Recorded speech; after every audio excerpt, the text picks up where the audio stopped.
Hello everyone, कैसे हो guys आप सभी। स्वागत है आप सभी का मेरे YouTube channel study with Deepa Saini में। सकते हो इस क्लास में हम इकोनॉमिक्स के से जो भी क्वेश्चन आपके बनते हैं मैं वो सारे क्वेश्चन आपके साथ डिस्कस करूँगी। ठीक है। अर्थव्यवस्था क्या है भाई, हमें हमारे पास जो लिमिटेड रिसोर्सेज है उनको हम अपनी इच्छाओं को और अपनी नीड्स को कंप्लीट करते हैं, तो उन सब का मैनेजमेंट ही क्या है, अर्थव्यवस्था है। यानी अर्थव्यवस्था सीमित संसाधन है आपके पास, और आपकी जो अनलिमिटेड जो वांट्स हैं या फिर आपकी अनलिमिटेड जो नीड्स हैं उन सबको कंप्लीट करना ही अर्थव्यवस्था है। तो एक क्वेश्चन तो यही बनता है। एडम स्मिथ अर्थशास्त्र के जनक होते हैं। द वेल्थ ऑफ नेशन इनकी बुक थी 1779 में इनकी बुक पब्लिश हुई थी। एक और व्यक्ति थे एडम स्मिथ, उनकी बुक थी the theory of moral sentiment 1959 में।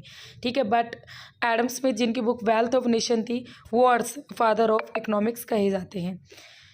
एडम स्मिथ की डेफिनेशन थी अर्थशास्त्र की। वो कहता था धन का विज्ञान है अर्थशास्त्र। धन क्या है, धन की मात्रा को कैसे बढ़ाया जा सकता है, इन सबको हम अर्थशास्त्र में पढ़ते हैं।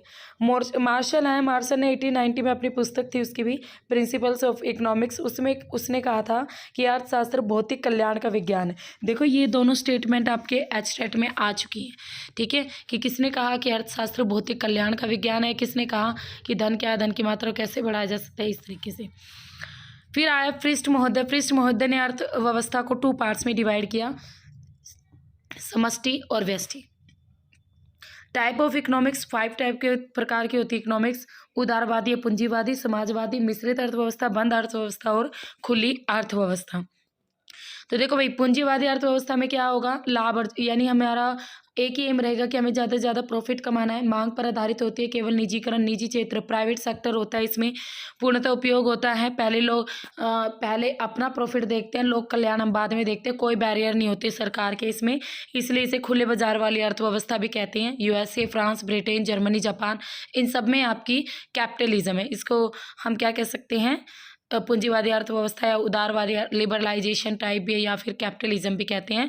और फादर ऑफ कैपिटलिज्म कौन थे भाई, एडम स्मिथ। लोगों को कमी क्या थी, लोगों को भला ध्यान में नहीं रखा जाता है बस इसमें कैपिटलिज्म में, बाकी सब कुछ बढ़िया होता है। सेकंड आती है समाजवादी अर्थव्यवस्था, सोशलिस्ट इकोनॉमी। समाजवादी अर्थव्यवस्था का सिद्धांत दिया था भाई कार्ल मार्क्स ने। इसका लक्ष्य क्या था, लोगों का भला। इसमें केवल सार्वजनिक आपके क्षेत्र होते हैं, राज्य महत्वपूर्ण शक्ति होती है, सरकार का पूर्ण नियंत्रण होता है। ठीक है, गवर्नमेंट का हर चीज़ पर पूरा नियंत्रण रहेगा समाजवादी में। ठीक है, आप जो भी कुछ सब कुछ गवर्नमेंट सेक्टर होता है, प्राइवेट सेक्टर होता ही नहीं। शुरुआत की थी सोवियत संघ ने, रूस ने, फिर चाइना, वियतनाम, क्यूबा, इन सब में यही थी। फादर ऑफ सोशलिस्ट इकोनॉमिक्स थे भाई Karl Marx. Mixed economy, public sector plus private sector, यानी दोनों को मिलाकर आपका मिक्स्ड इकोनॉमी बनती है। और सबसे पहले अपनाने वाला देश था France. Father of mixed economy है केन्स और कोन। भारत में भी आपके मिक्स्ड इकोनॉमी है। ये सारे क्वेश्चन रिपीटेड है। 1947 से पहले हमारी अर्थव्यवस्था अंग्रेजों के हाथ में थी। उसके बाद सरकार ने सोशलिस्ट इकोनॉमी अपनाई। ठीक है, संसाधनों का उचित उपयोग हम नहीं कर पाए। 1947 से 1991 तक हमारी अर्थव्यवस्था की दशा बिल्कुल कंडीशन ख़राब हो गई। वर्ल्ड बैंक से लोन मांगा, तो वर्ल्ड बैंक ने कहा कि अर्थव्यवस्था सुधारो। तो इस तरीके से हमें बाद में हमने अपनी अर्थव्यवस्था को समझाने का मौका मिला। तो हमने कब अपनाई थी भाई मिक्स इकोनॉमी, ये 1991 के बाद हमने मिक्सड इकोनॉमी अपनाई। प्राइवेट सेक्टर को बढ़ावा दिया गया, निजीकरण आ गया, प्राइवेटाइजेशन आ गया। डॉक्टर मनमोहन सिंह ने इसके लिए एक मॉडल भी दिया था कि हमारे देश में अर्थव्यवस्था की एक नई नीति को अपनाया जाए, जिसमें देश में एलपीजी मॉडल आया। ठीक है, लिबरलाइजेशन, प्राइवेटाइजेशन, ग्लोबलाइजेशन, ये था एलपीजी मॉडल। मिश्रित अर्थव्यवस्था, भारत, पाकिस्तान, नेपाल, भूटान, इन सब में है। 1991 में पीएफ इंडिया कौन थे, जब भारत में मिश्रित अर्थव्यवस्था अपनाएगी, तो नरसिम्हा राव थे। फाइनेंस मिनिस्टर थे मनमोहन सिंह। फिर एलपीजी मॉडल, लिबरलाइजेशन, उदारीकरण, प्राइवेटाइजेशन और ग्लोबलाइजेशन, ये तीनों था आपका एलपीजी मॉडल। व्यापारिक इसमें क्या हुआ भाई, ट्रेड बिल्कुल आसान कर दिया, निजी क्षेत्र प्राइवेट सेक्टर ला दिए और सार्वजनिक क्षेत्रों में हिस्सेदारी को बढ़ा दिया। ठीक है, और विदेशी व्यापार को भी ग्लोबलाइजेशन में फ़ौरन आपके ट्रेड में इन्वेस्टमेंट को भी बढ़ावा दिया गया। खुली अर्थव्यवस्था क्या होती है, इसमें उदारीकरण और निजी अर्थव्यवस्था को प्राथमिकता रहती है, यानी इसमें आप निजी प्राइवेट सेक्टर भी रहता है और उदारीकरण भी रहता है। आप आयात निर्यात पर यानी इंपोर्ट और एक्सपोर्ट पर बिल्कुल कम आपके के रिस्ट्रिक्शंस होते हैं, प्रतिबंध बिल्कुल कम होते, कोई बैरियर्स नहीं होते। हांगकांग और सिंगापुर जैसे देशों में खुली अर्थव्यवस्था है। बंद अर्थव्यवस्था, क्लोज्ड इकोनॉमी, ऐसी अर्थव्यवस्था जहाँ किसी भी देश के पास किसी भी प्रकार की विदेशी व्यापार या आयात निर्यात ना किया जाए, ठीक है, यानी फॉरेन ट्रेड या आप एक्सपोर्ट इंपोर्ट ना किया जाए, आयात निर्यात बिल्कुल जीरो होता है। सरकार का यहाँ सबसे बड़ा रोल रहता है। और example Uttar Korea. Type of sector in economy 3 क्षेत्रों में डिवाइड किया जाता है। फर्स्ट इज प्राइमरी सेक्टर, इसमें नेचर पर निर्भर क्षेत्र आते हैं, जैसे आपके एग्रीकल्चर से रिलेटेड एरियाज, ये पूरी तरीके से एग्रीकल्चर और अपने नेचर पर डिपेंड रहता है। खनन, माइनिंग भी इसी में आती है, कोयले, लोहे, सोने की खाने। फिर उसके बाद पशुपालन हो गया, मत्स्य, मछली पालना, वानिकी, पेड़ पौधे, फसलें उगाना, बागवानी, कच्चा तेल, तो ये सब कुछ आपके प्राइमरी सेक्टर में आते हैं। सेकेंडरी सेक्टर, यहाँ से भी क्वेश्चन आता है, ये आपका primary secondary sector and territory sector. इसमें वे उद्योग आते हैं जिसमें आपकी वस्तुएं होती है उत्पादन करने वाली, विनिर्मित वस्तुओं के उत्पादन से रिलेटेड है, जैसे कपड़ा है, और कपड़ा किससे बना भाई, रुई से। ब्रेड है, आटे से ब्रेड बना। विद्युत, गैस हो गई, जलापूर्ति हो गई, बिना। तो इस तरीके के सारे एग्जाम्पल आपके आते हैं सेकेंडरी सेक्टर में। जीडीपी में सबसे कम योगदान आपके सेकेंडरी सेक्टर का है। टेरिटरी सेक्टर ये आपकी अर्थव्यवस्था की प्राथमिक और द्वितीयक दोनों को ही क्या देता है, अपनी सर्विस देता है, अपनी सेवाएं देता है। इसे जॉब आप कह सकते हैं, जॉब सेवा क्षेत्र भी कहते हैं। जीडीपी में सबसे मैक्सिमम जो कंट्रीब्यूशन है वो आपके टेरिटरी सेक्टर्स का है। भारतीय अर्थव्यवस्था का सबसे महत्वपूर्ण एरिया यही है। बैंकिंग, जॉब, यातायात, रेलवे, हवाई सेवा, रोडवे, जलयान, भंडारण, सामुदायिक बीमा, वित्त, स्वास्थ्य, पर्यटन, तो ये सारे के सारे पढ़ लेना, ये एग्जाम में पूछे जाते हैं। निम्न में से कौन सा टेरिटरी सेक्टर है, कौन सा आपका सेकेंडरी सेक्टर है, कौन सा आपका प्राइमरी सेक्टर है। फिर आता है आपका चतुर्थक क्षेत्र यानी क्वैटरनरी सेक्टर। इसके अंतर्गत बौद्धिक गतिविधियों को शामिल किया जाता है। सरकार, संस्कृति, पुस्तकालय और आपका आईटी, ठीक है, इंटेलिजेंसी जो सेक्टर्स हैं, ये सारे के सारे आपके क्वैटरनरी सेक्टर में आते हैं। फिफ्थ आता है आपके क्वैनरी सेक्टर यानी पंच संख्यक क्षेत्र। समाज और अर्थव्यवस्था के बिल्कुल उच्चतम निर्णय लेने वालों से रिलेटेड है, जैसे यूनिवर्सिटी हो गई, मीडिया, विज्ञान, लाभ, एनजीओ हो गई, एनजीओ, तो ये सारे के सारे आपके आते हैं क्वैनरी सेक्टर्स में। आय में जीडीपी की बात करें तो भाई सबसे ज़्यादा टेरिटरी सेक्टर अपना योगदान देता है, तृतीयक, दूसरे नंबर पर द्वितीयक और फर्स्ट में, और फिर आपका सबसे कम प्राथमिक। एम्प्लॉयमेंट बात करें तो टेरिटरी सबसे ज़्यादा एम्प्लॉयमेंट देता है प्राथमिक सेक्टर यानी एग्रीकल्चर वाला एरियाज, और इसमें भी आपका सेकंड नंबर पर द्वितीयक रहेगा और थर्ड नंबर पर तृतीयक। कोर क्षेत्र ये देश का बेसिक होता है, किसी भी देश के लिए बहुत ज़रूरी क्षेत्र होता है कोर क्षेत्र। भारतीय विकास के लिए 8 कोर क्षेत्र हैं, ठीक है, भारतीय विकास के लिए 8 कोर क्षेत्र हैं। कोयला, रिफाइनरी, सीमेंट, कच्चा तेल, उर्वरक, विद्युत, इस्पात, प्राकृतिक गैस, इन क्षेत्रों के बिना किसी भी देश का आर्थिक विकास नहीं हो सकता। पार्ट ऑफ इकोनॉमी, फ्रिस्ट मोदी ने इकोनॉमी को 2 पार्ट्स में डिवाइड किया था, समष्टि और व्यष्टि। समष्टि मीन्स मैक्रो और व्यष्टि मीन्स माइक्रो। मैक्रो इसमें हम क्या करते हैं, मैक्रो इकोनॉमिक्स में आर्थिक व्यवस्था में बचत, आय, व्यापार सब कुछ उपयोग करते हैं, बट नेशनल और इंटरनेशनल लेवल पर पढ़ते हैं। मैक्रो में रोजगार सिद्धांत पर काम करता है, इसके अंतर्गत आपका रोजगार, राष्ट्रीय आय, मुद्रा, सामान्य कीमत, अंतर्राष्ट्रीय व्यापारी सब कुछ आता है। मैक्रो इकोनॉमिक की खोज की थी जॉन मेनार्ड किन्स ने। व्यष्टि अर्थव्यवस्था छोटा है, घरेलू है और व्यक्तिगत है। इसके अंतर्गत आर्थिक इकाइयों के बारे में पढ़ते हैं, अर्थव्यवस्था, आर्थिक समस्याएं और आर्थिक मुद्रा आते हैं व्यष्टि अर्थव्यवस्था में। बाजार में जो मांग, आपूर्ति और कीमत सिद्धांत है, इनकी व्यवस्था बनाए रखना भी व्यष्टि अर्थव्यवस्था है। यह सिद्धांत मांग, उत्पादन और कीमत निर्धारण से भी क्या होता है आपका संबंधित है। इसका पूरा विकास फ्रिस्ट महोदय ने किया था, ठीक है, फ्रिस्ट महोदय ने किया था भाई आपके व्यष्टि का, माइक्रो का। जॉन मेनार्ड किन्स, इनकी एक बुक थी the theory of employment, interest and money. 1930 की आर्थिक मंदी जब हुई थी तो इसके उपचार का सुझाव इन्होंने अपनी इस बुक में दिया था, और आर्थिक मंदी का जो समाधान इन्होंने बताया था वो बताया था मैक्रो इकोनॉमिक्स, यानी ज़्यादा ज़्यादा ट्रेड करो, कीमत बढ़ाओ, तो इस तरीके की चीज़ें करो। अमर्त्य सेन भारतीय अर्थशास्त्री थे, नोबेल पुरस्कार जीता था 1998 में इन्होंने। इनकी बुक थी अमर्त्य सेन की इकोनॉमिक वेलफेयर, 1998 में आई थी, कल्याणकारी अर्थव्यवस्था से रिलेटेड थी, और इसे भारतीय रत्न भी मिला था 1999 में। नेक्स्ट आता है आरबीआई, और कभी भी ऐसा कोई भी एचटेट नहीं गया जिसमें आरबीआई से क्वेश्चन आया हो। तो आरबीआई 1806 में देखो अंग्रेजों ने सबसे पहले बैंक ऑफ कलकत्ता खोला।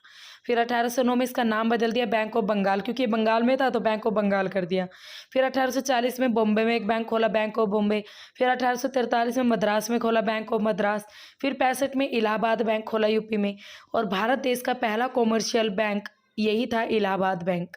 फिर 1894 में जो पीएनबी बैंक था, पंजाब नेशनल बैंक, भारत देश का सबसे पहला पूर्णतः भारतीय बैंक ये खोला गया। और इस पर पूर्णतः नियंत्रण यानी कंट्रोल इंडियंस का था, यानी पूर्णतः आप भारतीय बैंक कह सकते हो पंजाब नेशनल बैंक को, जो कि 1894 में खुला। जो bank of Bengal, first bank of Bengal था, बॉम्बे था और मद्रास थे। पहले थर्ड थे ना, फर्स्ट सेकंड थर्ड, इन तीनों को मिलाकर इनका नाम कर दिया गया 1921 में इंपीरियल बैंक ऑफ इंडिया। ठीक है, 1 जुलाई 1955 को इंपीरियल बैंक का भी नाम बदल के इसका एसबीआई नाम रख दिया गया, state bank of India. State bank of act 1955 के तहत इसका ये नाम रखा गया। 1926 में हिल्टन यंग आयोग आया, बैंक से संबंधित था। 1926 में हिल्टन यंग आयोग आया, जो कि आपके बैंक से ही रिलेटेड था। इसके बाद क्या हुआ, आरबीआई एक्ट लाया गया 1934 में। देखो तो क्वेश्चन आता है कि आरबीआई एक्ट कब लाया, 1934, बट आरबीआई की स्थापना कब हुई, 1 अप्रैल 1935 में। रिजर्व बैंक ऑफ इंडिया पहले हेडक्वार्टर भाई कोलकाता था, और 1937 से अब कहाँ है, अब मुंबई है। 1 जनवरी 1949 आरबीआई का राष्ट्रीयकरण कर दिया गया, इसे नेशनलाइज कर दिया। आरबीआई के गवर्नर कार्यकाल उनका 3 वर्ष होता है, 2 वर्ष तक और बढ़ाया जा सकता है। 25वें गवर्नर थे आपके वर्तमान में शक्तिकांत दास। ठीक है, आरबीआई की मौद्रिक नीति यानी आरबीआई की जो पॉलिसी है वो किस पर है, एनडीटीएल पर, यानी नेट डिमांड और टाइम लाइबिलिटीज़ पर। बैंक की मांग और समय जमा पूंजी यानी मांग जमा पूंजी CASA, current account CASA saving account. Current account देखो यानी जो हमारा रिसेंटली चालू खाता है, व्यापारी व्यवसाय के लिए होता है। सेविंग अकाउंट यह खाता बचत के पैसे के होता है। ठीक है, समय जमा पूंजी राफा, फिक्स डिपॉजिट अकाउंट होता है FD, और रिकरिंग डिपॉजिट अकाउंट होता है राफा, यानी इसे सावधि जमा खाता भी कहते हैं, आवर्ती जमा खाता भी। इसमें बैंक में ही जमा रहेगा और ब्याज उसे मिलता रहेगा। FD यानी फिक्स्ड डिपॉजिट, आप सबको पता है क्या होता है भाई, एक 2 साल के लिए हम अपना पैसा बैंक में जमा करते हैं, फिक्स होता है, निकाला नहीं जा सकता, और ये दोनों खाते बैंक के लिए ही देनदारी होती है। फिर लिक्विडिटी ऑफ मनी यानी मुद्रा की तरलता क्या होती है, जब अर्थव्यवस्था में पैसा तेजी से ग्रो करता है, फैलता है, तो उसे बोलते हैं लिक्विडिटी ऑफ मनी या गोल्ड एंड नकदी। मुद्रा का सबसे तरलतम रूप माना जाता है कैश यानी नगद। ठीक है, मुद्रा स्फीति क्या होती है, इससे रिलेटेड हर बार एग्जाम में क्वेश्चन आता है। इन्फ्लेशन क्या होता है, जब किसी अर्थव्यवस्था में लगातार आपकी रेट बढ़ते रहते हैं, चीज़ों के, वस्तुओं के, सेवाओं के रेट बढ़ रहे हैं, तो उसे हम बोलते हैं मुद्रास्फीति। इसमें क्या होता है भाई, रेट बढ़ रहे हैं तो कहीं ना कहीं आप उस चीज़ के लिए ज़्यादा पे कर रहे हो, तो आपकी जो पैसा है उसकी वैल्यू क्या हो रही है, कम हो रही है। ठीक है, तो आपकी देखो आप क्या कहते हो भाई, इतने रेट बढ़ गए यानी महंगाई हो गई, तो मुद्रास्फीति का मीनिंग ही क्या है, महंगाई का होना। मौद्रिक आय और वास्तविक आय यानी जब हमारी मौद्रिक आय और जो हमारी रिलेटेड वास्तविक आय होती है, उन दोनों में असंतुलन होता है, तभी आपकी मुद्रास्फीति होती है। रुपए की कीमत गिरने पर डॉलर की कीमत भी क्या होती है, बढ़ती है। अगर लोगों के पास मुद्रा की तरलता ज़्यादा होगी, ठीक है, अगर लोगों के पास पैसा बहुत ज़्यादा होगी तो फिर वो ज़्यादा खरीदेंगे, तो बाज़ार में मांग भी ज़्यादा बढ़ेगी। भाई ज़्यादा खरीदेंगे तो ज़्यादा वस्तुएं चाहिएंगी, तो फिर ज़्यादा वस्तुएं चाहिएंगी तो मूल्य बढ़ेगा तो फिर आपकी महंगाई आएगी, जिसे हम क्या बोलेंगे, मुद्रास्फीति। तो मुद्रा का मूल्य कम होना, पैसे का मूल्य कम होना, मनी का मूल्य कम होना, तो उसे कहते हैं हम महंगाई बढ़ेगी, तो देश के लिए क्या होगा, बुरा होगा। तो लिक्विडिटी ऑफ मनी, अर्थव्यवस्था में कम तरलता पैसों की। ठीक है, फिर लोगों के पास पैसा कम, फिर कम मांग, तो यही वही सारी चीज़ें रिपीटेड। तो इसको नियंत्रित करने के लिए और मुद्रा के मूल्य को भी बनाए रखने के लिए आरबीआई क्या करता है, मौद्रिक नीति जारी करता है, यानी मॉनेटरी पॉलिसी जारी करता है। तो इसमें CRR रहता है, इसे कैश रिजर्व रेशो, नगद आरक्षित अनुपात। देखो क्या करता है ना, लोगों के पास पैसा ज़्यादा कब आएगा, जब बैंक उन्हें ज़्यादा से ज़्यादा लोन देंगे। तो आरबीआई क्या करता है, सभी बैंकों की कुल राशि का 4% पार्ट, कुछ पार्ट अपने पास जमा रखता है। कुछ यानी टोटल मान लो भाई 1 करोड़ रुपए है बैंक के अंदर, तो उसका 4% आरबीआई अपने पास जमा रखेगा। ठीक है, तो वो होता है आपका CRR, cash reserve ratio. SLR क्या होता है, स्टेचुअरी लिक्विडिटी रेशो। इसमें यानी कुछ भाग एक देखो नियर अबाउट सीआरआर होता है कि भाई आरबीआई अपने पास रखेगा सभी वाणिज्यिक बैंकों का, सभी कमर्शियल बैंकों का कुछ पार्ट पैसे का। एसएलआर में क्या होता है, सभी बैंकों को उनके पास जितना पैसा है ना उसका कुछ पार्ट अपने पास भी क्या रखना पड़ता है, आरक्षित रखना पड़ता है, रिजर्व करके रखना पड़ता है। वो उस पैसे को नहीं निकाल सकते क्योंकि आरबीआई कभी भी पूछ सकता है कि भाई तुम्हारे अगर इसमें इतने पैसे हैं रिजर्व, ठीक है, तो वो खुद भी अपने पास रखते। तो आरबीआई के अनुसार यह 18% होता है, यानी 1 लाख है तो उसका 18% पार्ट उस बैंक को अपने पास ही रिजर्व करके रखना पड़ेगा। वो उस 18% को कभी भी ना तो लोन के रूप में दे सकता ना किसी रूप। नेक्स्ट आता है बैंक रेट। आरबीआई बैंकों को पैसा लोन के रूप में 90 दिनों से अधिक समय के लिए देता है। बैंक रेट पर अधिक समय का कर्जा होता है और ब्याज भी ज़्यादा होता है 4%। अगर किसी बैंक में दिवालिया आ गया तो आरबीआई से पैसे लेता है ब्याज पर। आरबीआई 90 दिन से अगर ज़्यादा दिनों के लिए ब्याज पे ले रहा है 4% उसका ब्याज होता है। नेक्स्ट होता है रेपो रेट। रेपो रेट क्या होती है, जब आरबीआई बैंकों को पैसा लोन के रूप में 90 दिन या 90 दिन से कम देता है तो वो रेपो रेट होती है। शॉर्ट टर्म का होता है, 1 दिन के लिए भी होता है ये, ठीक है, ब्याज देना पड़ता है और बैंकों को, आरबीआई को। रिजर्व रेपो रेट यह वह दर है जिस पर बैंक अपना अधिकतम पैसा आरबीआई के पास रख सकते हैं, ठीक है। अगर किसी बैंक में बहुत ही ज़्यादा पैसा है तो वो अपना जो अतिरिक्त पैसा है वो आरबीआई के पास रख देगा और आरबीआई उसका थोड़ा बहुत क्या देता है, रेट भी देता है। एमएसएफ क्या होता है, मार्जिनल स्टैंडिंग फैसिलिटी, सीमांत स्थायी व्यवस्था। इसमें आरबीआई बैंकों को लोन देगा, ठीक है, बट ये 1 दिन के लिए उधार देता है। अगर इमरजेंसी आ गई, कोई बैंक बिल्कुल पैसे खत्म हो गए, इमरजेंसी आ गई, तो वो बैंक इमरजेंसी में आरबीआई से लोन लेता है 1 दिन के लिए, क्योंकि उसको पता कल पेमेंट आ जाएगी बैंक में। तो वो 1 दिन का जो लोन होता है उसे बोलते हैं एमएसएफ। ये इंस्टेंट लोन भी हम कह सकते हैं या इमरजेंसी लोन भी इसे कहते हैं। इन्फ्लेशन, मुद्रास्फीति। जब आपकी अर्थव्यवस्था में लगातार वस्तुओं को और सेवाओं के दाम बढ़ते रहते हैं तो ऐसी स्थिति को इन्फ्लेशन कहते हैं। ये मैंने आपको पढ़ा दिया इन्फ्लेशन, ठीक है। अब आता है आपका मुद्रा अस्थिति। मुद्रा अस्थिति, ठीक है, ये बिल्कुल विपरीत होता है मुद्रास्फीति का। इसमें वस्तुओं और सेवाओं की कीमतें, जो प्राइस है ना, वो धीरे धीरे तेजी से गिरावट होती है। यानी इसमें प्राइस इतने ज़्यादा गिर जाते हैं तो मुद्रा अस्थिति व संकुचन देखने को मिलता है। जैसे आपकी 1930 में हुई थी ना मंदी, आर्थिक मंदी, इकोनॉमिक आपका डिप्रेशन आ गया था, वही वाला। एक तो लोगों के पास वस्तुएं खरीदने की क्षमता नहीं होती, ठीक है, और दूसरी तरफ कंपनी माल को हद से ज़्यादा सस्ता नहीं कर सकती, इसलिए बेरोजगारी भी बढ़ती है क्योंकि लोगों को जॉब से निकाल देती है कंपनी, ठीक है, थोड़ा कम प्रोडक्शन करने लगती है। तो इस वजह से आरबीआई मॉनेटरी पॉलिसी, भारतीय सरकार की राजकोषीय नीति। तो ये एक क्वेश्चन तो सीधा आता है एग्जाम में, मॉनेटरी पॉलिसी कौन जारी करता है, भाई आरबीआई, भारत सरकार की राजकोषीय नीति। अर्थव्यवस्था में मुद्रास्फीति के दर को नियंत्रित करने के लिए, मुद्रा के मूल्य को बनाए रखने के लिए आरबीआई क्या करता है, मौद्रिक नीति को जारी करता है और राजकोषीय नीति भी जारी करता है, ठीक है। आरबीआई की मौद्रिक नीति CRR, SLR, bank rate, repo rate और एमएसएफ, ये पांचों पढ़ा दिए मैंने, और इन सब के द्वारा वो मौद्रिक नीति अपनी जारी करता है आरबीआई। एमपीसी, ये क्या होता है, मॉनेटरी पॉलिसी कमेटी। इसमें 6 सदस्य होते हैं। एक तो आरबीआई का गवर्नर ही रहता है भाई, दूसरा आरबीआई ऑफिसर्स होता है, ठीक है, 3 सदस्य होते हैं भारत सरकार की ओर से, तो 6 मेंबर्स होते हैं इसमें मॉनेटरी पॉलिसी कमेटी में। बीआई आपका मनी रिव्यू मॉनेटरी पॉलिसी, द्विमासिक मौद्रिक नीति होती है, समीक्षा हर 2 साल में बदल दी जाती है और मौद्रिक नीति को बदल दिया जाता है। जैसे आपकी सीआरआर, आप पता नहीं क्या होगी, ठीक है, तो ये चेंज होती रहती है, कभी भी एग्जाम में नहीं पूछी जाती कि आप कितने प्रतिशत है, फिर भी नज़र मार लेना एक बार गूगल पे निकाल के, सीआरआर आप कितना प्रतिशत है, एसएलआर कितना है, और आपका रिवर्स रेपो रेट कितना है, एमएसएफ कितना है, बैंक रेट कितना है, रेपो रेट कितना है, इस तरीके से। मुद्रास्फीति की व्यवस्थाएं, तो क्रीपिंग आपका इन्फ्लेशन, यानी रेंगती हुई मुद्रास्फीति। रेंगती हुई मुद्रास्फीति जब आपकी 0 से 4% के बीच होगी तब उसे बोलते हैं आपकी क्रीपिंग इन्फ्लेशन। वॉकिंग इन्फ्लेशन होता है भाई आपका 4 से 7%, रनिंग इन्फ्लेशन आपका 7 से 10%, और ग्लैपिंग उछलती हुई इन्फ्लेशन आपका 10 to 20%, और हाइपर इन्फ्लेशन 20% से मैक्सिमम रहेगा। टाइप्स ऑफ इन्फ्लेशन, यानी मुद्रास्फीति के प्रकार। इन्फ्लेशन, मुद्रास्फीति, डिसइन्फ्लेशन, मुद्रा अस्थिति, मुद्रा संकुचन, डिफ्लेशन, और रिफ्लेशन, मुद्रा संस्फीति, और स्टैगफ्लेशन, मुद्रा स्फीति। वैसे आपका इतना डिटेल से आता नहीं है, फिर भी मैं बता देती हूँ।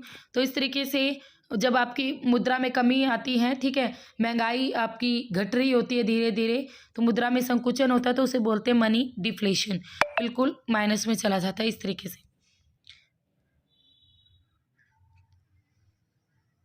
मुद्रास्फीति जनित मंदी यानी स्टैगफ्लेशन क्या होती है, इसमें कुछ अवस्थाएं होती है। एक तो हाई लेवल ऑफ इन्फ्लेशन, मुद्रास्फीति की अधिक दर रहेगी। Low level of economic growth, अर्थव्यवस्था की धीमी विकास दर देखने को मिलती है, इसमें बिल्कुल अर्थव्यवस्था की धीमी डेवलपमेंट होता है। हायर अनएम्प्लॉयमेंट, इसमें आपकी अधिक बेरोजगारी भी देखने को मिलती है स्टैगफ्लेशन में। इन्फ्लेशन प्लस डिफ्लेशन यानी महंगाई प्लस मंदी होता है आपका स्टैगफ्लेशन। नेक्स्ट आता है जब तीनों अवस्थाएं एक साथ हो जाए तो स्टैगफ्लेशन हो जाती हैं। जैसे कोरोना काल में महंगाई बढ़ गई, बेरोजगारी बढ़ी और अर्थव्यवस्था की धीमा विकास हुआ। इफेक्ट ऑफ इन्फ्लेशन, मुद्रास्फीति के प्रभाव यानी महंगाई, तो सेक्टर्स और इफेक्ट यानी कंज्यूमर, अगर आपकी मुद्रास्फीति होती है, इन्फ्लेशन होता है, तो कंज्यूमर्स हैं, लॉस होगा, ठीक है, और जो निर्माता है उनको प्रॉफिट होता है, क्योंकि ज़्यादा से ज़्यादा क्या होता है भाई, माल खरीदते हैं ना। बेरोजगारी आपकी डिक्रीज होती है, गिरावट आती है बेरोजगारी में, ठीक है, ज़्यादा लोग काम मिल जाता है, टैक्सेस दर बढ़ते हैं और किसान क्या होते हैं, उन्हें भी प्रॉफिट या लाभ मिलता है मुद्रास्फीति में। बजट 2020 से निर्मला जो सीतारमन ने, उन्होंने बजट को बही खाता माना था और बही खाता ही उन्होंने प्रस्तुत किया था। 8 आर्टिकल हमारे जो संविधान में है बजट के लिए, वो है भाई आर्टिकल 112। वार्षिक वित्तीय विवरण शब्द मिलता है इसमें। वित्त मंत्रालय आपका बजट तैयार करता है। बजट रिवेन्यू बजट होता है और कैपिटल बजट होता है, राजस्व बजट या पूंजी बजट। रिवेन्यू बजट, राजस्व बजट, राजस्व प्राप्तियाँ, इसको आगे चल के 2 पार्ट्स में डिवाइड करते हैं। एक तो होता है आपका रिवेन्यू रिसिप्ट और दूसरा होता है revenue expenditure. Revenue receipt 2 types का होता है आगे चलकर, यानी टैक्स रिवेन्यू और non tax revenue. Tax revenue again 2 types का होता है, डायरेक्ट टैक्स, इनडायरेक्ट टैक्स। और नॉन टैक्स रिवेन्यू होता है आपका, इसमें कोई भी दंड है, कोई जुर्माना है, कोई ब्याज है, तो इस तरीके से आपका ये रहता है। राजस्व व्यय, देखो राजस्व व्यय क्या होता है भाई, आपका सभी कर्मचारियों की सैलरी यहीं से जाती है, सब्सिडीज़ का पैसा यहीं से जाता है, कर्ज का भुगतान भी यहीं से किया जाता है, स्वास्थ्य सुविधाएं, शिक्षा योजनाएं, इनका खर्चा भी यहीं से होता है। डायरेक्ट टैक्स बिल्कुल आपसे डायरेक्ट रूप से लिया जाता है, income tax, corporate tax, property tax, सीधा बोल देते भाई इतना टैक्स आया पे करो। इनडायरेक्ट टैक्स आपको पता भी नहीं चलता और आपसे ले लिया जाता है, जैसे goods and service tax, excise duty tax, custom duty tax, तो ये होते हैं भाई आपके इनडायरेक्ट टैक्स। सरकार LIC में 3.5% हिस्सा बेच दिया था, 21,000 करोड़ मिले थे, ये अभी हुआ था भाई। वैट होता है वैल्यू एडिड टैक्स, जो कि पेट्रोल पर होता है। वैट जो टैक्स होता है वो पेट्रोल पर होता है। नेक्स्ट आता है कैपिटल बजट यानी पूंजी बजट। ये भी 2 टाइप्स का होता है, एक तो कैपिटल रिसिप्ट, एक होता है कैपिटल एक्सपेंडिचर। हमें मिलता कैसे कैसे है, उधार से, कर्ज से, RBI MIF से हम ले लेते हैं, वर्ल्ड बैंक से उधार ले लेते हैं, डिसइन्वेस्टमेंट प्रोसेस से, विनिवेश की क्रिया द्वारा सरकार अपनी कंपनियों को कुछ भाग अन्य को बेच देते हैं, तो उससे भी पैसा आ जाता है। खर्चा किस पर करते हैं भाई, आधारभूत ढांचे का निर्माण, highway, expressway, bullet train, metro, hospital, college, bridge, sea port, तो अपने डेवलपमेंट में खर्चा सारा होता है। अब यहाँ से भी क्वेश्चन आते हैं, बजटरी डिफिसिट क्या होता है, बजटीय घाटा क्या होता है। तो देखो हमें घाटा कब होगा, जब हम खर्च तो ज़्यादा कर रहे हैं और हमें मिल कब रहा है, तभी तो घाटा होगा। तो भाई हमारा टोटल एक्सपेंडिचर ज़्यादा है माइनस टोटल रिसिप्ट हमारी कम होगी, तब हमें क्या होगा, बजटीय घाटा। राजकोषीय घाटा क्या होता है, टोटल एक्सपेंडिचर हमारा ज़्यादा है और टोटल रिसिप्ट, क्योंकि देखो राजकोषीय में तो हमें मिलता है ना, तो टोटल रिसिप्ट और टोटल एक्सपेंडिचर 2 चीज़ें होती हैं, तो हमें एक टोटल रिसिप्ट कम मिल रही हैं और हम खर्चा ज़्यादा कर रहे हैं, तो वो हो गया राजकोषीय घाटा। तो बजटीय घाटा से भी ज़्यादा होता है राजकोषीय घाटा। प्राथमिक घाटा किसे कहते हैं, प्राइमरी डिफिसिट। प्राइमरी जो डिफिसिट होता है, जो आपकी फिस्कल डिफिसिट है, उसमें से इंटरेस्ट पेमेंट को माइनस कर दिया जाता है, यानी राजकोषीय फिस्कल डिफिसिट क्या होता है, राजकोषीय घाटा माइनस इंटरेस्ट, जो भी आपका इंटरेस्ट लगा है वो, यानी जो उनका भुगतान किया उसको माइनस कर देंगे, तो ये हो गया भाई आपका प्राइमरी डिफिसिट। रिवेन्यू डिफिसिट क्या होता है, रिवेन्यू राजस्व घाटा क्या होता है, टोटल एक्सपेंडिचर, यानी टोटल रिवेन्यू एक्सपेंडिचर हमें जितना हुआ था ना, उसमें से हम टोटल रिवेन्यू रिसिप्ट को माइनस कर देंगे, तो हमें मिल जाएगा रिवेन्यू डिफिसिट। देखो रिवेन्यू बढ़ा है, total revenue expenditure, total revenue receipt, दोनों यूज़ करनी है। नेक्स्ट आता है अनएम्प्लॉयमेंट, और पिछले साल भी अनएम्प्लॉयमेंट से क्वेश्चन आया हुआ था। ऐच्छिक बेरोजगारी, बाजार में प्रचलित मूल्य पर हमें जब काम ना मिले तो उसे बोलते हैं भाई आपकी ऐच्छिक बेरोजगारी। हमें बिल्कुल अपने हमारे हिसाब का काम ना मिले, जितनी सैलरी हम डिजर्व करते हैं उतनी सैलरी पर काम ना मिले, तो वो होती है आपकी ऐच्छिक बेरोजगारी। अनैच्छिक बेरोजगारी कौन सी होती है? बाजार में प्रचलित मूल्य पर काम करने के लिए तैयार होने पर भी काम ना मिलना। ठीक है, हम उस मूल्य पर कि चलो भाई ना से तो कुछ तो सही है, कुछ तो आ रहा है, बट फिर भी हमें काम ना मिले, तो वो हो गया आपकी अनैच्छिक बेरोजगारी। चक्रीय बेरोजगारी क्या होती है? बाजार में आपके अप्स एंड डाउन आ रहे हैं, तो उससे आपसे जो भी बेरोजगारी उत्पन्न हो रही है एम्प्लॉयमेंट, तो उसे बोलेंगे आपकी चक्रीय बेरोजगारी। घर्षण जनित बेरोजगारी यानी फ्रिक्शनल बेरोजगारी एम्प्लॉयमेंट क्या होता है? जब व्यक्ति एक रोजगार को छोड़कर दूसरे रोजगार में जाता है, तो इसके बीच उसमें कुछ दिनों का, कुछ महीनों की बेरोजगारी और होती है, तो इसे ही बोलते हैं आपकी घर्षण जनित बेरोजगारी। प्रच्छन्न बेरोजगारी यानी डिस्ग्यूस्ड बेरोजगारी, ये पूछी जाती है एग्जाम में। इसे छुपी हुई बेरोजगारी भी कहते हैं, हाइड होती है ये। इसमें काम ना होने पर, काम नहीं हो रहा है, ठीक है, लोगों को रोजगार में लगे होना, यानी 5% उस काम को कंप्लीट कर सकते हैं आराम से, और हमने 10% लगा रखे हैं उसी काम को करवाने में, और वो 5 भी उतने ही टाइम में कर रहे हैं और 10 भी उतने टाइम में कर रहे हैं, तो ये होती है भाई आपकी प्रच्छन्न बेरोजगारी यानी डिसग्यूस्ड बेरोजगारी, अनएम्प्लॉयमेंट। नेक्स्ट आते हैं भाई आपका स्ट्रक्चरल यानी अनएम्प्लॉयमेंट। ये अनएम्प्लॉयमेंट होता है बेरोजगारी, एम्प्लॉयमेंट नहीं, अगर मेरे मुंह से निकला तो सॉरी फॉर डैट। स्ट्रक्चरल आपका अनएम्प्लॉयमेंट, इसमें क्या होता है? काम करने की नई पद्धति और नई तकनीक पर आ जाने पर। ठीक है भाई, आपकी कोई मशीन है, पहले फैक्ट्री में आपने मजदूर लगा रखे थे, फिर आपकी कोई मशीन आ गई, आपने फिर वो मशीन लगा ली, उस मशीन को लगाने के बाद उन मजदूरों की आपने कर दी छुट्टी, तो इस तरीके से जो बेरोजगारी आ गई, तो उसे बोलते हैं स्ट्रक्चरल, संरचनात्मक बेरोजगारी। सीजनल आपकी अनएम्प्लॉयमेंट क्या होता है? कृषि क्षेत्र में इस प्रकार की बेरोजगारी मिलती है भाई। फसल जैसे चावल है, राइस है, जब धान लगते हैं तब खेतों में मजदूरों को बुलाते हैं, फिर छुट्टी, धान कटते हैं फिर बुलाते हैं, फिर छुट्टी, गेहूं कटते हैं मजदूरों को बुलाते हैं, फिर छुट्टी, तो ये होती है आपकी सीजनल अनएम्प्लॉयमेंट। नेक्स्ट आता है अंडर अनएम्प्लॉयमेंट यानी अल्प बेरोजगारी। इसमें एम्प्लॉय को उसकी योग्यता के अनुसार रोजगार नहीं मिलता, यानी वो पीएचडी कर रहा है फिर भी उसे कुक की जॉब कर रहा है, वो ग्रुप डी में जा रहा है, तो इस तरीके से ये होती है अंडर अनएम्प्लॉयमेंट। नेक्स्ट आता है भाई आपका पॉवर्टी यानी गरीबी। तो ठीक है, अनएम्प्लॉयमेंट अच्छी तरीके से पढ़ लेना, यहाँ से एक एम्प्लॉयमेंट हर बार आता है। और इसी के साथ आप सभी मेरे चैनल को maximum like, share and subscribe कीजिए। मेरा channel study with Deepa Saini. Guys, मुझे आपकी प्यार की बहुत ज़्यादा ज़रूरत है, क्योंकि देखो चैनल ग्रो नहीं कर रहा है, और ऐसे में अगर आप चाहते हो कि मैं वीडियोस बनाऊं तो मैक्सिमम लाइक कीजिए, शेयर कीजिए, सब्सक्राइब कीजिए चैनल को, ताकि थोड़ा ग्रो करे चैनल। पॉवर्टी, निर्धनता और गरीब, जब व्यक्ति अपनी मूलभूत आवश्यकताओं को पूरा नहीं कर पाता, तो जैसे रोटी, कपड़ा और मकान, तब होती है, उसे हम कहते हैं गरीबी। नंबर 1 पर आती है रिलेटिव पॉवर्टी। इसमें निर्धनता की तुलना की जाती है। ठीक है, जैसे मेरे पास बाइक है बट उसके पास नहीं है, तो वो हमसे ज़्यादा गरीब है। ठीक है, तो इस तरीके से हम आपस में एक दूसरे के साथ तुलना करते हैं, ये होती है आपकी सापेक्षिक निर्धनता।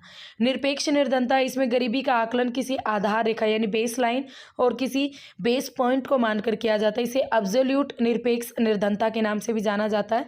तो ये होती है आपकी एब्सोल्यूट आपकी पॉवर्टी। ये याद रखना, ये और ये पूछा जाता है एग्जाम में। रूरल एरिया में आपके 2400 कैलोरी है प्रतिदिन, और अर्बन एरिया में अगर एक व्यक्ति 2100 कैलोरी प्रतिदिन कंज्यूम कर रहा है, तो वो आपकी पॉवर्टी लाइन से अबव है। खर्च है भाई 27 रुपये पर डे, और इसमें 33 रुपये डे।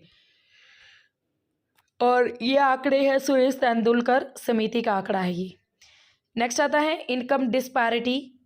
इनकम डिस्पैरिटी यानी आय में डिस्पैरिटी यानी आय में असमानता।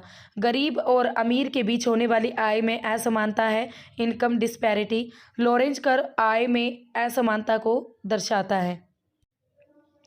तो आय में जो असमानता होती है अमीर और गरीब के बीच में, जो भी आपकी इनकम में जो आपकी देखी जाती है ना डिस्पैरिटी, वो होती है भैया आपकी इनकम डिस्पैरिटी। गरीब और अमीर की इनकम में जो भी आपकी उतार चढ़ाव होता है वही।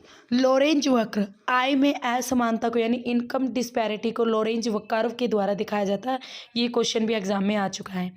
गिनी कोशिएंट, ये एक गिनी गुणांक है जिसमें बिल्कुल पूर्णतः समानता होती है ना, जब इसका 0 आता है 0.5 और पूर्णतः असमानता होता है तो 1 आता है, तो इसके बीच में ये मीडियम लेवल का होता है। तो ये था आपका गिनी का गिनी का कोई इफिशियंट यानी गिनी गुणांक इसे हिंदी में बोलते हैं गिनी का। इसमें 0 से लेकर 1 तक के नंबर दिए होते हैं उसने।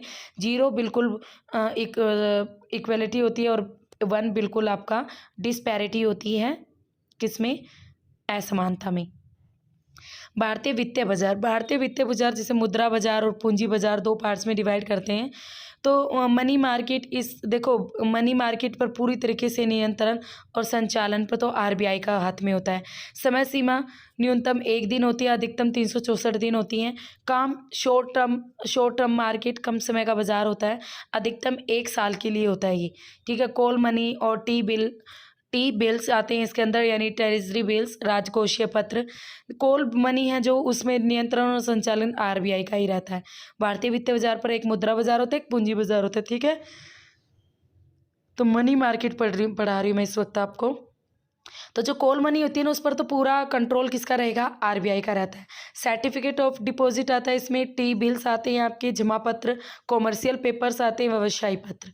कॉल मनी, इसमें बैंक एक दूसरे से कर्जा ले सकते हैं। एक बैंक दूसरे बैंक से क्या लेता है, कर्जा लेता है। और इंटर बैंक बोरो वगैरह भी, उधार भी देता है। 3 टाइप्स ऑफ कॉल मनी होती हैं, 3 types of call money. First, loan only for 1 day और 24 आवर्स, यानी ओवरनाइट मनी। बैंक जब कर्जा 1 दिन या 24 घंटे के लिए लेते हैं तो वो होता है लोन फॉर 1 डे और 24 आवर्स, ओवरनाइट मनी, ठीक है। Second, loan 2 to 14 days, notice money, जब बैंक दूसरे बैंक से 2 से 14 दिन के लिए कर्जा लेता है। याद रखना, जब 1 दिन या 24 घंटे के लिए कर्जा होता है वो होता है लोन ओनली 1 डे, और आपको ओवरनाइट मनी भी बोलते हैं इसे। नोटिस मनी किसे बोलेंगे, जब बैंक 2 से 14 दिन के लिए कर्जा लेगा। 14 दिन से ज़्यादा लेगा तो उसे टर्म मनी बोलेंगे, ठीक है। तो ये 3 टाइप्स ऑफ कॉल मनी होती है, इनको आप ध्यान से देख लेना। गवर्नमेंट सिक्योरिटीज यानी सरकारी प्रतिभूति, इसमें आरबीआई बाजार से पैसा इकट्ठा करके उसे गवर्नमेंट ऑफ इंडिया को दे देता है। ये सरकारी प्रतिभूतियाँ बिल्कुल सेफ रहती है, इसमें पैसा डूबने का कोई चांस नहीं होता, ठीक है। आरडीजी, ये होती है भाई आपकी retail direct gilt edge account, ये भी आरबीआई का अकाउंट है और जिसमें खाता खोल सकते हैं। टी बिल्स क्या होता है, राजकोषीय पत्र यानी ट्रेजर आपकी बिल्स, इसमें आरबीआई के द्वारा ये बाजार में जारी किए जाते हैं। टी बिल की सहायता से हम आरबीआई भारत सरकार के लिए बाजार से पैसा इकट्ठा करता है। 3 प्रकार का होता है, 91 डेज का टी बिल, 182 का टी बिल या 364 डेज का T bill. Certificate of deposit, इसमें बैंक के द्वारा बाजार में जारी किया जाता है। सर्टिफिकेट ऑफ डिपॉजिट बैंक बाजार में जारी किया करेगा पैसा इकट्ठा करने के लिए। मिनिमम 7 डेज होते हैं और मैक्सिमम अप टू आपके 364 डेज के लिए होता है। कॉमर्शियल पेपर व्यवसायी क्षेत्र या वाणिज्य पत्र, यह पेपर निजी संस्थानों के लिए जारी किया जाता है। टाइम मिनिमम 7 डेज का होता है, मैक्सिमम अप टू 364 डेज का होता है। ये लार्ज प्राइवेट कंपनीज जारी करती हैं। नेटवर्थ की बात करें तो बस आप इतना याद रखना, कॉमर्शियल पेपर क्या होते हैं, ये पेपर आपके जो प्राइवेट कम्युनिटीज़ होती है ना वो करती हैं। इंपॉर्टेंट आता है आपका ये भारतीय वित्तीय बाजार, एग्जाम में क्वेश्चन इससे आते हैं। इंडियन फाइनेंशियल मार्केट, एक तो होता है भाई आपका मनी मार्केट, एक होता है कैपिटल मार्केट। मनी मार्केट जिसके बारे में मैं अभी पढ़ा रही थी, ठीक है आपका। अब दूसरा आता है पूंजी बाजार, कंट्रोलर और रेगुलेटर, नियंत्रण और संचालन होता है इसका सेबी की फुल फॉर्म भी एग्जाम में आती है, securities exchange board of India, भारतीय प्रतिभूति और विनिमय बाजार, ठीक है। इसकी स्थापना हुई थी 12 अप्रैल 1988 को सेबी एक्ट 1992 के तहत। हेडक्वार्टर इसका मुंबई में है। चेयरपर्सन है इसके मधु पुरी बच। लॉन्ग टर्म मार्केट है, अधिक समय का ये क्या है, बाजार है। फिर आता है FPO, follow on public offer. फिर आता है आईपीओ, इनिशियल पब्लिक ऑफर, जब कंपनी पहली बार अपना शेयर जारी करती है, अपनी हिस्सेदारी जारी करती है, शेयर खरीदती है, तो वो आईपीओ होता है, ठीक है। कोई भी कंपनी पहली बार अपनी हिस्सेदारी जारी कर रही है और शेयर खरीद रही है तो वो क्या होता है, आईपीओ। जब कंपनी दूसरी बार अपनी हिस्सेदारी जारी करती है तो उसे होते हैं फॉलो ऑन पब्लिक ऑफर यानी एफपीओ। तो आईपीओ और एफपीओ दोनों में यही अंतर है, आईपीओ सिंगल या पहली बार, एफपीओ आपका दूसरी बार। बीएसई एनएसई, देखो बॉम्बे बॉम्बे शेयर एक्सचेंज और आपका नेशनल स्टॉक एक्सचेंज, यही दो मार्केट है जहाँ से अपने पूरा स्टॉक मार्केट चलती है। ठीक है, 1875 में खुला, ये 1994 में। एशिया का सबसे पुराना शेयर बाज़ार है ये BSE, और ये मुंबई में है, ये भी मुंबई में। दुनिया का सबसे पुराना बाज़ार की बात करें वो आपका नीदरलैंड का है, एम्स्टर्डम स्टॉक एक्सचेंज 1602। और दुनिया और एशिया का सबसे पुराना शेयर बाज़ार है भाई मुंबई। BSE आपका सेंसेक्स सेंसिटिविटी इंडेक्स, अगर बाजार में सेंसेक्स ऊपर उठा तो BSE की सारी रजिस्टर्ड कंपनियों के शेयर ऊपर उठेंगे, अगर ये नीचे गिर गया तो सारे शेयर भी नीचे गिर जाते हैं। ठीक है, NSE इंडेक्स ये निफ्टी से रिलेटेड होता है, NSE निफ्टी से, और BSE आपके सेंसेक्स से रिलेटेड होता है। तो निफ्टी में टॉप 50 कंपनीज बड़ी कंपनियां हैं। निफ्टी में शेयर बढ़ेंगे तो कंपनीज के शेयर भी बढ़ते हैं, निफ्टी में घटेंगे तो कंपनीज के शेयर भी घट जाते हैं। BSE सेंसेक्स इसका जो बेस ईयर होता है 1978 टू 79 होता है, 0.100 पर ये काम करता है। NSE निफ्टी बेस ईयर 1995 होता है, 0.1000 पर ये काम करता है। डीमेट या अकाउंट, डीमेट खाते में शेयर को डिजिटल और इलेक्ट्रॉनिक रूप में रखा जाता है। पैन कार्ड अनिवार्य होता है डीमेट के लिए। तो डीमेट खाते में क्या किया जाता है, जो भी आपने शेयर आपका उसको डिजिटल या इलेक्ट्रॉनिक रूप में रख दिया जाता है, तो उसे बोलते हैं डीमेट। डिपॉजिटरी पार्टिसिपेंट, ये डीमेट जो खाता है आपका, जो इलेक्ट्रॉनिक रूप से आपका सेव रख दिया, तो डीमेट खाते से खरीदे और बेचे गए शेयर की डिटेल्स को मेंटेन करता है depository participant. NSDL national securities depository limited, CDSL central depository service limited, ये दोनों डिपॉजिटरी पार्टिसिपेंट की सेवाएं देती हैं। ठीक है, NSDL और CDSL। म्यूचुअल फंड देखो आप सबने, अब पता कितनी आती है अपने रिस्क पर, मार्केट में पैसा लगाते। अब आता है आपके लिए इंपॉर्टेंट टॉपिक, नेशनल इनकम, राष्ट्रीय आय। GDP देखो सबको पता है, GDP फुल फॉर्म पता होनी चाहिए, ग्रोस डोमेस्टिक प्रोडक्ट। घरेलू अपनी भौगोलिक सीमा के अंदर, एक देश की भौगोलिक सीमा के अंदर जितना भी उत्पाद होता है, घरेलू उत्पाद होता है वस्तु और सेवाओं का, वो होता है भाई GDP। ठीक है, एक वित्त वर्ष हमारा स्टार्ट होता है 1 अप्रैल से 31 मार्च तक चलता है। इसमें जो वस्तु और सेवाओं का उत्पादन होता है वो होता है GDP होता है। X के द्वारा दिखाते हैं हम इंडिया की, और Y के द्वारा फॉरेन से इंडिया को कमाई हो रही है। नेक्स्ट आता है GNP होता है ग्रोस नेशनल प्रोडक्ट, यानी सकल राष्ट्रीय उत्पाद। इसमें भारतीयता की भी क्या होती है भाई, नागरिकता होती है, भारत की भी क्या होती है, नागरिकता होती है। ठीक है, GNP x India plus NFIA क्या होता है, भारतीय माइनस विदेशी, यानी X माइनस Y, यानी net factor income from abroad. India को जो भी इनकम अब्रोड से मिल रही है वो सारी प्लस हो जाती है एक्स इंडिया में।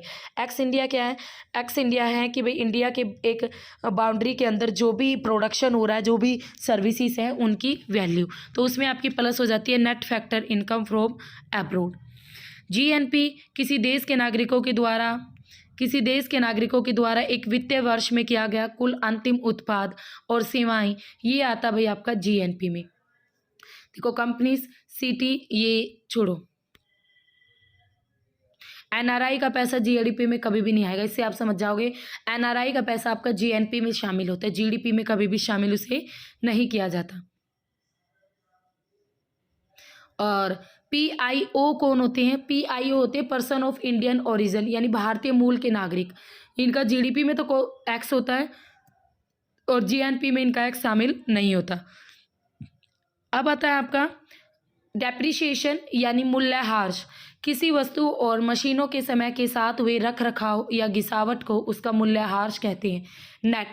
नेट होता है शुद्ध या कुल, इज इक्वल टू ग्रोस होता है सकल माइनस डेप्रिसिएशन होता है मूल्यह्रास। यानी आपके पास जो भी आपके पास ग्रोस थी, वैल्यू थी, उसमें से हम गिरावट को हटा देंगे तो वो हमें नेट वैल्यू हमारे पास निकल के आ जाएगी। और ग्रोस को इस साइड लाओगे, ग्रोस निकालोगे तो नेट में हम प्लस कर देंगे मूल्य की गिरावट को। तो NDP क्या होता है, नेट डोमेस्टिक प्रोडक्ट, शुद्ध कुल या शुद्ध घरेलू उत्पाद। NDP is equal to GDP। ठीक है, GDP में से जब हम डेप्रिसिएशन को माइनस कर देंगे तो हमें NDP वैल्यू मिल जाएगी। डेप्रिसिएशन यानी गिरावट हमने माइनस कर दी तो हमें क्या मिल जाएगा भाई, NDP नेट वैल्यू मिल जाएगी हमें डोमेस्टिक प्रोडक्ट की। क्योंकि अभी मूल्यों की गिरावट आपकी जीडीपी में थी ना, तो जीडीपी में हमने टोटल ली थी जीडीपी में, तो जीडीपी में से डेप्रिसिएशन माइनस कर दोगे, एनडीपी वैल्यू आ जाएगी। अब जीडीपी अगर हमने निकालना है तो एनडीपी में आप क्या करोगे, दोबारा से डेप्रिसिएशन प्लस कर दो, आपके पास जीडीपी वैल्यू आ जाएगी। इस तरीके से ये पूछे जाते हैं, इनको ध्यान से करना। एनएनपी क्या होता है, नेट नेशनल प्रोडक्ट, शुद्ध राष्ट्रीय उत्पाद। एनएनपी होता है आपका जीएनपी से। देखो एनडीपी हमने यूज किया जीडीपी, एनएनपी में हम यूज करेंगे जीएनपी यानी ग्रोस नेशनल प्रोडक्ट, जो जिसमें हम क्या करते हैं, जो इनकम अब्रोड से आ रही है उसे भी हम प्लस कर देते हैं। तो जीएनपी माइनस डेप्रिसिएशन यानी मूल्यों में गिरावट माइनस कर देंगे तो आपकी एनएनपी निकल के आ जाएगी। और जीएनपी हमें प्राप्त करना है तो हमें क्या करेंगे, जीएनपी गेट करने के लिए हम एनएनपी में प्लस कर देंगे depreciation. Factor cost, factor cost साधन मूल्य और कारक मूल्य जो वास्तविक मूल्य जो किसी असली कीमत पर होती हैं। मार्केट कॉस्ट बाजार मूल्य किसी वस्तु के अंतिम मूल्य जो बाजार में उपलब्ध है। Net indirect tax NIT, net indirect tax कुल अप्रत्यक्ष कर।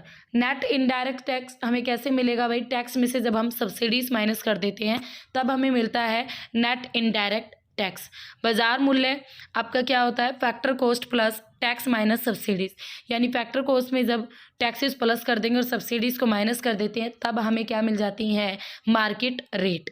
ठीक है, उसी तरीके से मार्केट कॉस्ट, फैक्टर कॉस्ट में हम एनआईटी प्लस कर देते हैं। तो एनआईटी का मीनिंग क्या होता है, एनआईटी का मीनिंग यही होता है टैक्स माइनस सब्सिडीज। तो बात तो सेम होगी ना, तो ये फार्मूला एग्जाम में आता है, market cost is equal two factor cost plus NIT, या फिर आपको टैक्स माइनस सब्सिडी, एनआईटी की जगह टैक्स माइनस सब्सिडीज भी लिखा हुआ मिल सकता है। फैक्टर कॉस्ट का फार्मूला क्या होता है, जो मार्केट कॉस्ट हमारे पास है उसमें से हम टैक्स और सब्सिडीज को हम उसमें प्लस कर रहे थे ना, फैक्टर कॉस्ट में भाई टैक्स और सब्सिडीज हम प्लस कर रहे थे, हमें मार्केट कॉस्ट मिल रही थी। अब फैक्टर कॉस्ट में हम इसे माइनस कर देंगे, यानी मार्केट कॉस्ट माइनस एनआईटी, तो हमें मिल जाएगी हमारी फैक्टर कॉस्ट। फैक्टर कॉस्ट वो कॉस्ट होती है जो कि हम उस पर खर्चा करते हैं किसी भी चीज़ को बनाने में। मार्केट कॉस्ट क्या होती है, जिस कॉस्ट पे हम उसे बेचते हैं मार्केट में। फिर आता है नेशनल इनकम। नेशनल इनकम को कैसे कैलकुलेट करेंगे, तो एनएनपी फैक्टर कॉस्ट पर। ठीक है, एनएनपी अगर फैक्टर कॉस्ट पर बात करें तो यही हमारा रियल नेशनल इनकम होती है, क्योंकि हमारी नेशनल इनकम फैक्टर कॉस्ट पे तो मिलती है, NNP market cost per. Nominal national income इसे बोलते हैं प्रायोज्य राष्ट्रीय आय। प्रति व्यक्ति आय निकालने का ये फार्मूला एग्जाम में आया था, ये आ चुका है क्वेश्चन में। पर कैपिटा इनकम भी इसे बोलते हैं, प्रति व्यक्ति आय को per capita income, PCI is equal to कुल आपकी national income divided by national population. तो हमें हमारे पास निकल के आ जाएगी एवरेज इनकम। ठीक है, तो ये आपकी अब आगे आती है कुछ बैंकिंग की शब्दावली। सीबीएस कोर बैंकिंग नहीं, ये आपके नहीं आता, अभी रुक जाओ, आपके लिए जो इम्पोर्टेंट है ना मैं वही कराऊंगी।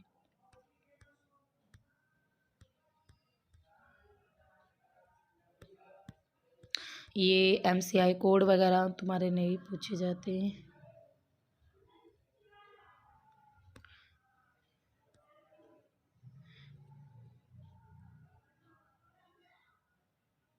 ये पढ़ सकते हो। चेक सबको पता है क्या होता है, एक पेयर होता है, एक भाई ड्रॉअर होता है जिसके नाम पर चेक काटा, पेयर होता है, और ड्रॉअर होता है जिसके खाते से पैसा कटा है। Type of cheque, bearer cheque, इस प्रकार के जो चेक का पेमेंट बैंक काउंटर पर कैश में होता है और पैसा चेक धारक को दिया जाता है।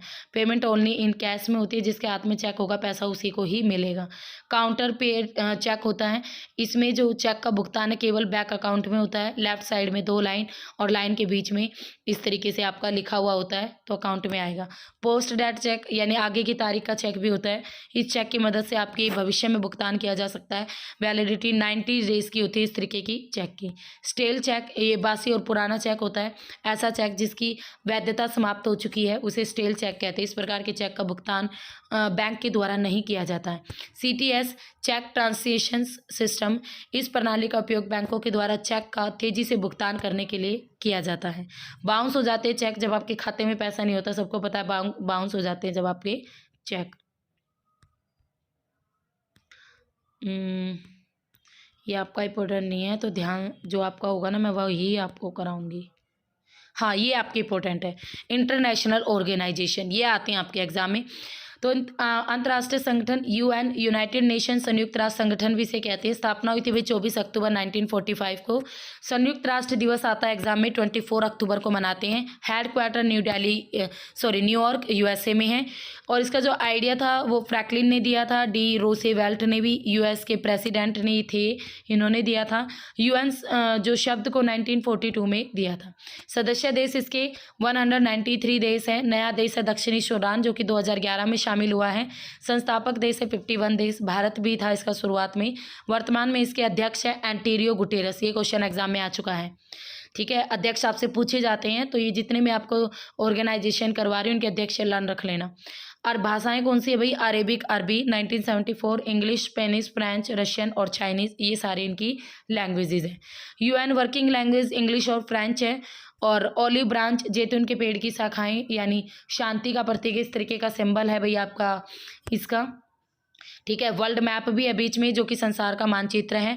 ओलिव की ब्रांच है, ये जैतून के पेड़ की शाखाएं हैं दोनों तरफ, जो कि आपकी शांति का प्रतीक है। यूएन प्रिंसिपल ऑर्गन्स, संयुक्त राष्ट्र संगठन के मूलभूत सिद्धांत, UNGA, UNSE, इको, SOC, और आपका 4th पर ट्रस्टीशिप काउंसिल और 5th पर UN सचिवालय। तो 5 के हेडक्वार्टर, इनमें से जो पाँचों है ना, इनके हेडक्वार्टर आपके न्यूयॉर्क में है।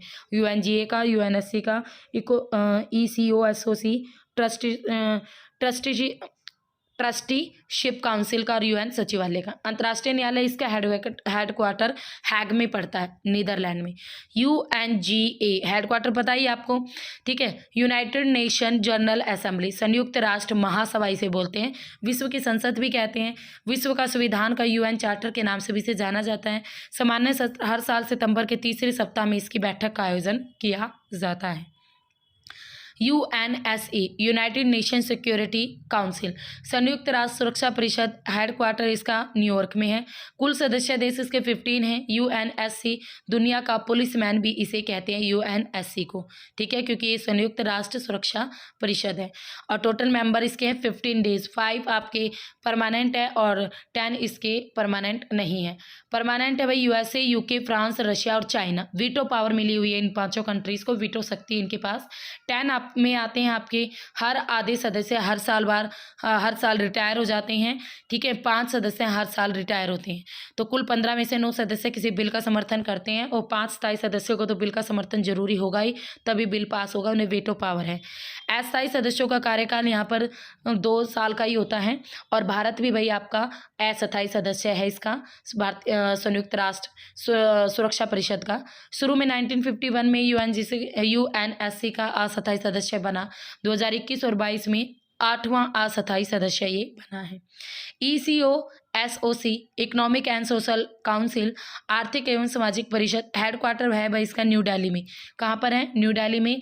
विश्व के आर्थिक और सामाजिक विकास के लिए ये काम करता है। टोटल मेंबर कंट्रीज है 54 देश। एक सदस्य का कार्यकाल भी होता है 3 वर्ष और 1/3 सदस्य 18 सदस्य हर वर्ष यहाँ पर रिटायर हो जाते हैं। UN सचिवालय संयुक्त राष्ट्र संगठन को प्रशासनिक मदद करता है। ICJ international court of justice यानी अंतर्राष्ट्रीय न्यायालय, इंटरनेशनल लेवल पर देशों के जो भी डिस्प्यूट होते हैं उनको सुलझाने में ये काम करता है। हेडक्वार्टर होता है इसका हैग, नीदरलैंड में। ICJ में कुल आपके 15 आपके जज होते हैं। एक जज का कार्यकाल 9 साल का होता है। हर जज हर तीसरे वर्ष रिटायर होते हैं।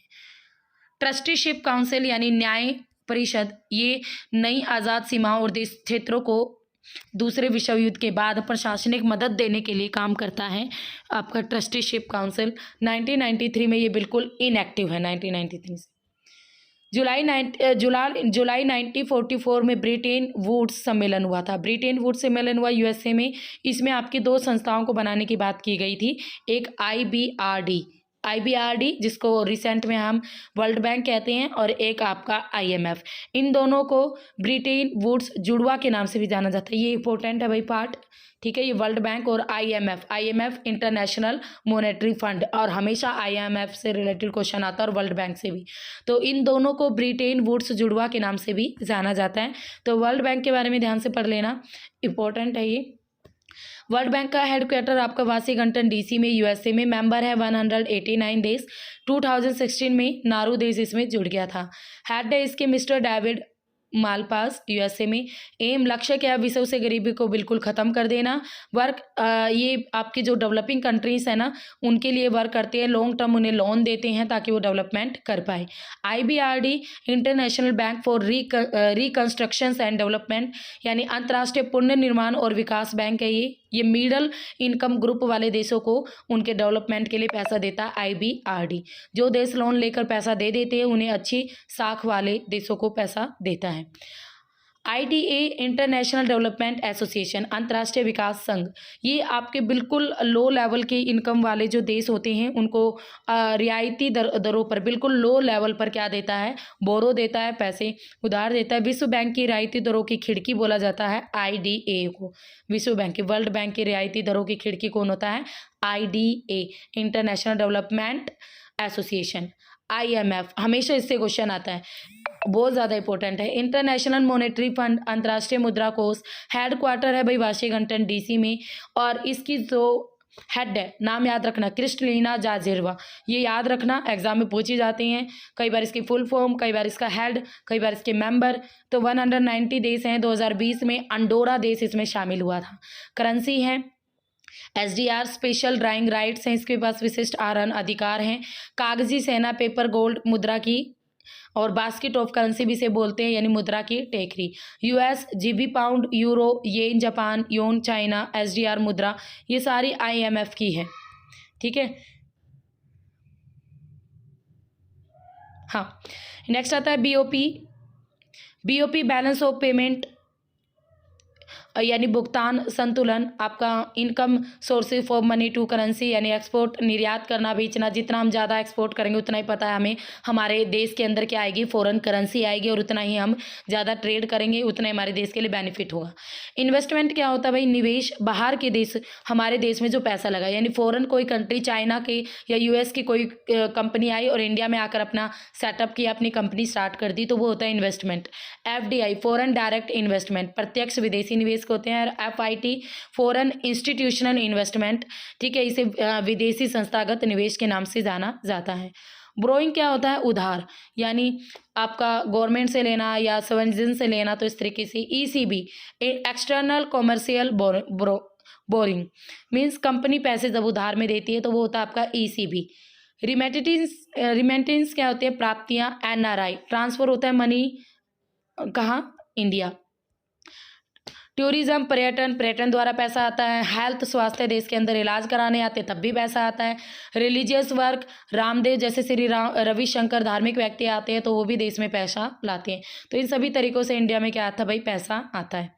आउट गोइंग, अभी देखो आपने पढ़ा इंडिया में पैसा BOP यानी बैलेंस ऑफ पेमेंट किस तरीके से होता है, तो कौन कौन से इनकमिंग सोर्स है इंडिया में आने के। इन्वेस्टमेंट से आ गया भाई, जितना ज़्यादा हमने एक्सपोर्ट किया, सामान को बेचा, उससे पैसा आ गया।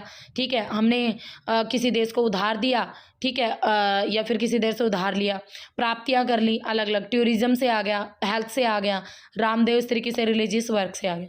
अब जाता कैसे हैं, इंपोर्ट करते हैं। जब हम किसी अन्य देश से कुछ भी इंपोर्ट करेंगे तो भी हमारा पैसा जाता है, तो वो भी आपका क्या होएगा, आउट गोइंग हो रही है। BOP बैलेंस ऑफ पेमेंट क्या रहेगा, कैपिटल अकाउंट, पूंजी खाता, और आपका एक तो होता है भी आपका चालू खाता, ठीक है, करंट अकाउंट। एक होता है आपका कैपिटल अकाउंट, पूंजी खाता। जो चालू खाता होता है, एक तो विजिबल ट्रेड होता है, एक इनविजिबल ट्रेड होता है। विजिबल ट्रेड, इसमें आपका क्या रहेगा, मर्सेंडीज आइटम्स होते हैं माइनस में, इंडिया ज़्यादा इंपोर्ट करता है विजिबल ट्रेड को। इनविजिबल ट्रेड सर्विसेज आती हैं, ठीक है, NRI मनी भी आपकी आ जाती है इनविजिबल ट्रेड्स में ही। इंडिया का कौन सा है भाई, इंडिया का जो करंट अकाउंट है वो बिल्कुल नेगेटिव है। कैपिटल अकाउंट, इन्वेस्टमेंट जो इंडिया का है वो पॉजिटिव में है। FDI FIT और बोरोइंग्स, ये उधार, गवर्नमेंट बोरोइंग्स, ये सारा पॉजिटिव में है। डिवैल्यूशंस ऑफ मनी, यानी मुद्रा का अवमूल्यनीकरण। जब किसी देश की मुद्रा का मूल्य अंतर्राष्ट्रीय मुद्रा की तुलना में कम होता है तो उसे क्या बोलते हैं, डिवैल्यूएशन ऑफ करेंसी। जब मुद्रा का मूल्य कम होगा तो हमारी वस्तुएं भी क्या होंगी, चीप होंगी, सस्ती हो जाएंगी अंतर्राष्ट्रीय मार्केट में, इंटरनेशनल मार्केट में। तो हम क्या, एक्सपोर्ट ज़्यादा होता है। जब मुद्रा का मूल्य कम होता है तो वस्तु का आयात अन्य देशों से करता है, और आयात भी आपका क्या हो जाता है, महंगा हो जाता है। ठीक है, तो ये तो मैं आपको पढ़ा ही चुकी हूँ, समष्टि वगैरह। तो भाई ये था आपका मेरी तरफ से इकोनॉमिक्स, कंप्लीट इकोनॉमिक्स मैंने कराती है। जो इंपॉर्टेंट टॉपिक आपके आते हैं वो मैंने कराती हैं। फिर भी आपकी मैं ये कहूँगी, अगर 11th की इकोनॉमिक्स आप कर जाओ ना, तो 11th की इकोनॉमिक्स से जो आपको ये क्वेश्चन देखने को मिलते हैं ना, डिमांड वगैरह और revenue, demand, cost, MC, AC, तो ये सारा आपकी 11th की इकोनॉमिक्स से आता है। ठीक है, तो 11th की इकोनॉमिक्स का ही मैक्सिमम पार्ट आता है। बट जो मैंने अब यहाँ पर कराया है ना, इकोनॉमिक्स के 15 क्वेश्चंस में से 10 क्वेश्चन आपकी ये 1 घंटे की वीडियो कवर करा देगी। अगर आप अच्छे तरीके से देख लोगे 10 नंबर आपके आराम से आ जाएंगे। यहाँ से 10 क्वेश्चन, 10 से 12 क्वेश्चन आपको इसी वीडियो से मिलेंगे। ठीक है, तो इतना कुछ मैं आपके लिए कर रही हूँ, तो आप भी लाइक, शेयर एंड सब्सक्राइब कर देना। अगर किसी को भाई टीजीटी और पीजीटी और नेट लेवल के टीजीटी, एसएसटी, पीजीटी और नेट ज्योग्राफी के पेड नोट्स चाहिए तो वो मेरे पास अवेलेबल हैं। तो मेरा नंबर रहेगा 9728771666। इस नंबर पर जाकर आप नोट्स व्हाट्सएप पर मैसेज करके पेड नोट्स आपको मिलेंगे। और भाई पीजीटी और नेट ज्योग्राफी का पेड कोर्स भी अवेलेबल है। तो आप अब जैसे केवीएस के फॉर्म आ गए हैं, ठीक है, तो केवीएस में अच्छी खासी वैकेंसी है, तो उसके लिए भी आप पीजीटी और नेट ज्योग्राफी लेकर अपनी अच्छी तैयारी कर सकते हो। तो फिर मिलेंगे, तब तक के लिए have a nice day. Okay, bye bye, see you.